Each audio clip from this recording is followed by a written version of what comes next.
Garayo, Manila. Diba? Tama ba yun? Kaya, ingon sila, walay forever, apan sa atong barangay officials na ay forever. Forever magserbisyo sa katauhan.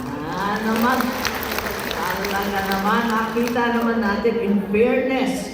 Kaya, andito nga, ang aton mga kapitanes, lahat kayo nandito, at ang sabi nga, bago ang lahat, magpapasalamat ako mula sa nanay ko. Dahil salamat mula sa mama ko, namingaw na yata siya ng Leyte, mag 95 years old na ang ating forever First Lady Imelda Romualdez Marcos. Ayan, 95 na yan, July 2. Sabi ko, bumisita ka sa mga kapitan. Maagi tayo, mauli tayo ang Leyte. Sabi niya, naku, ang akong doktor, nasisina. Kaya kuan, masyado siyang pasyal ng pasyal.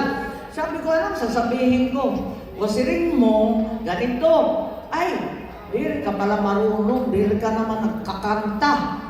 Wala daw akong talent, kasi hindi ako marunong kumanta, baka walang bumoto lalo.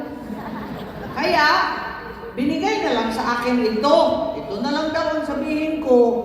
Kaya wala nga akong talent kumanta.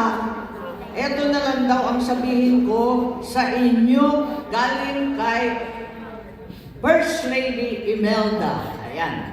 Kung ang tubig na malimpyo, matinaw, kung ang balay ng waray tao, mamingaw, kung ang kanon na mabuwasan, bahaw, kung ang sayaw nga kuransya masayaw-sayaw, ang akong labalitaw, kung ikaw diri kung makita, hinusa ka adlaw, pastilan kamahidlaw. Fairness, namiss lang kayo. Waray-waray na mama ko.